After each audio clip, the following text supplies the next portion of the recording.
Hello, welcome to another tutorial video. Now we look at the border 1979.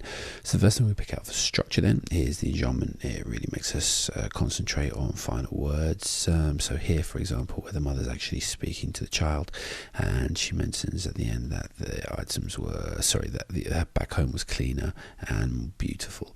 It really just kind of makes us hold on those words, and we can imagine the mother kind of daydreaming as she says them, or really wanting to believe them herself, which is really interesting, perhaps because the land that's being mentioned throughout both sides is quite the same. The mountains go the same, the rain goes the same, so it's probably not that much greater on the other side.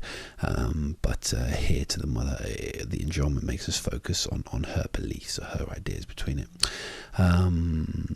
Second point, then we've got this free writing, free verse, should I say, all the way through. So there's no real set amount of lines or lines per stanza or words per line, and that just basically allows for a free recount of exactly what happened without trying to make it fit into a genre, which makes it a little more authentic and adds to the childishness. It's the child's telling us this, or a child's memory, so that is actually reinforced by the fact that there's no defined structure, because that's her telling us how she remembers it in that child voice.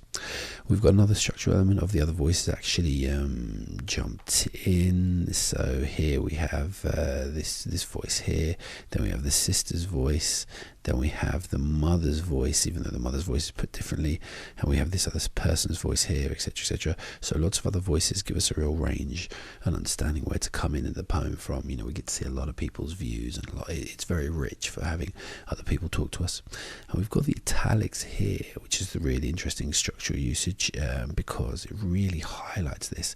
My mother informed me. Now that's very formal in and of itself, but then the fact that she doesn't give her mum's speech, this is kind of set apart in italics, and it's the only part in italics, shows how important that is to them. It's not just something that was said, it was informed, and it's in italics. So this is like the overriding idea. This is why they were there, this is why they are at the border in 1979.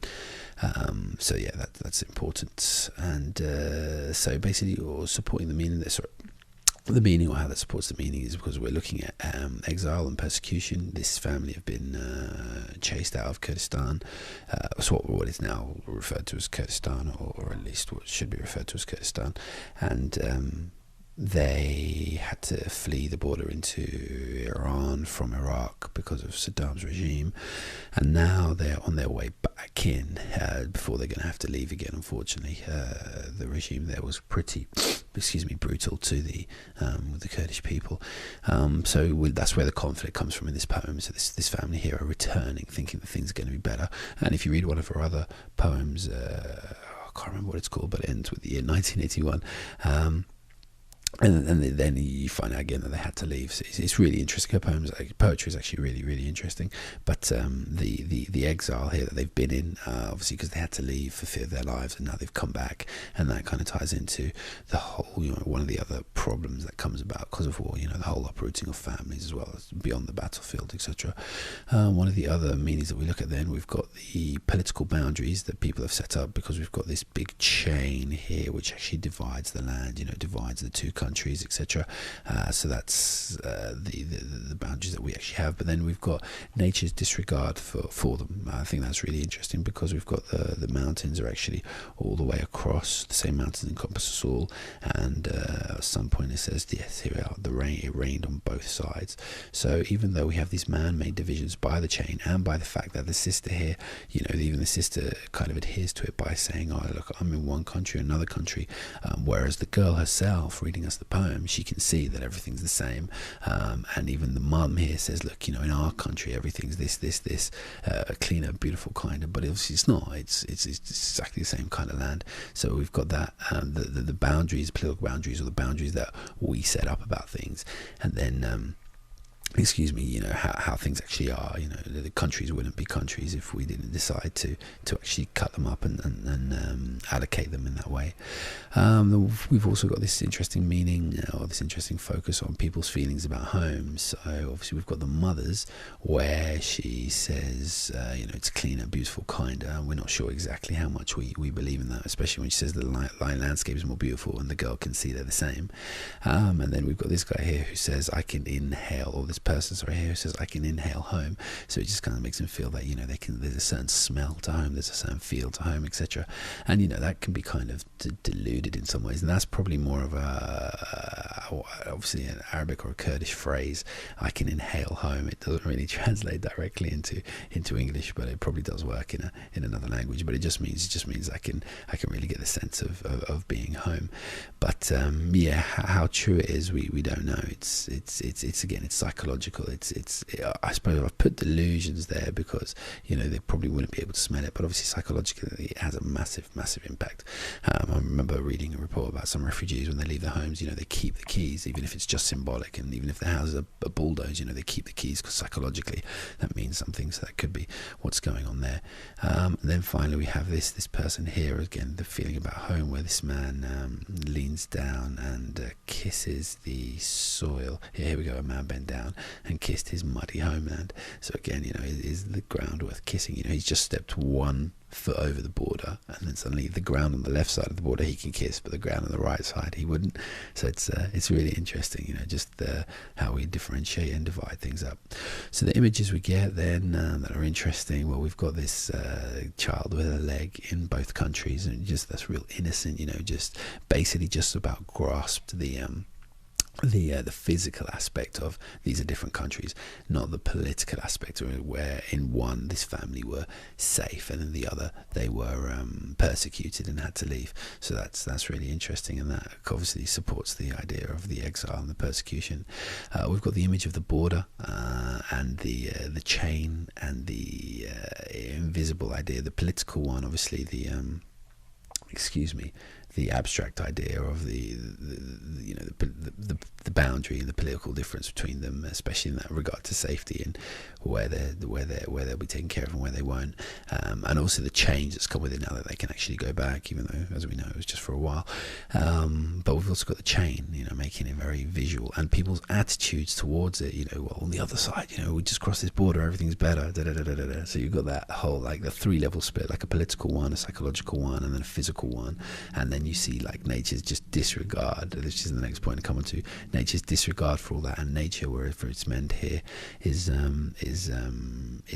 unifying. So the land itself is only divided by the chain, and the rain rains on both sides, and the autumn color on the other side is the same color, and the mountains encompass them all. So you've got so many references just saying, look, the world around us is all linked in together, and it's us that makes these divisions, etc., etc., etc. So we move on then to language. We've got the repetition of the words at the beginning here, much, because we've got the mother says, much cleaner and much kinder, and that just emphasizes to us again that feeling that she has about home, and how it's on such a pedestal in her head, and how special she thinks it is. We've also got a lot of sensory feeling coming through to us in this, which is really interesting because it allows us to look at it very authentically with the child, so we can hear people, etc. Obviously we're tasting this drink, we're looking around at the mountains, we're listening to the sister, this person's smelling their home, this person's touching the ground down here. So it's real, everyone's kind of engaged physically with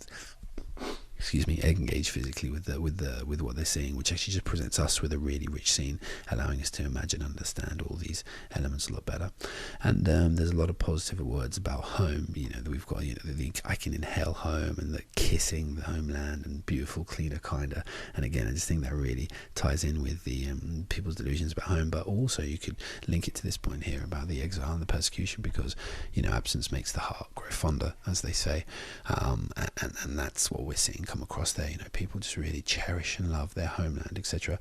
In fact, as I record this, I'm in America, and I'm just absolutely overawed by the amount of flags and patriotism that I see here. It's very, very different from England, and it just brings that to mind. The difference between or just, excuse me, the way people can feel about homeland, and the way they can actually just cherish it.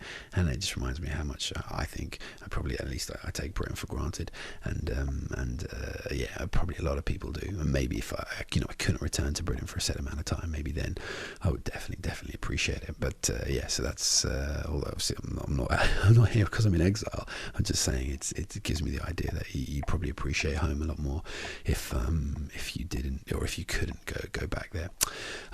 So moving on then to the effects on the reader. Well, it makes us think about refugees and why they live, or why they're in the situation they're in.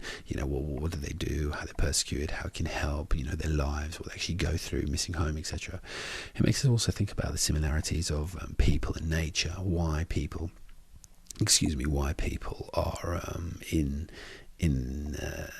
are making divisions between us, or in conflict or at war with each other, when really, in essence, we really are all the same, and we can actually train ourselves to be a lot more kinder and like together than we were. So just to apply the Kurdish people, they were just persecuted for years, like just relentlessly by Saddam, and generations before that as well, but most notably recently, in reference to this poem by Saddam Hussein. And it just makes you kind of wonder about how people could be more linked, like nature is just linked and accepting of it. One mountain doesn't turn to another mountain and go, yeah, you're no mountain, get away from me, I'm going to persecute you. It doesn't make sense for us to do the same, or at least that's one element you could actually develop into thinking about.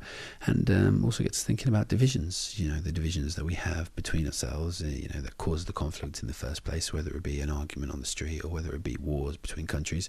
The divisions that we actually have politically through mountain ranges, etc. Politically through different countries and different treaties, etc. And where we draw those borders and lines, and how we bend them sometimes to actually include other things. So, for example, on a nominal issue, so like different countries being in countries to do with a continent that they're not really part of, or different laws stretching or wanting to change to encompass elements of other country that have something to do with their business, etc.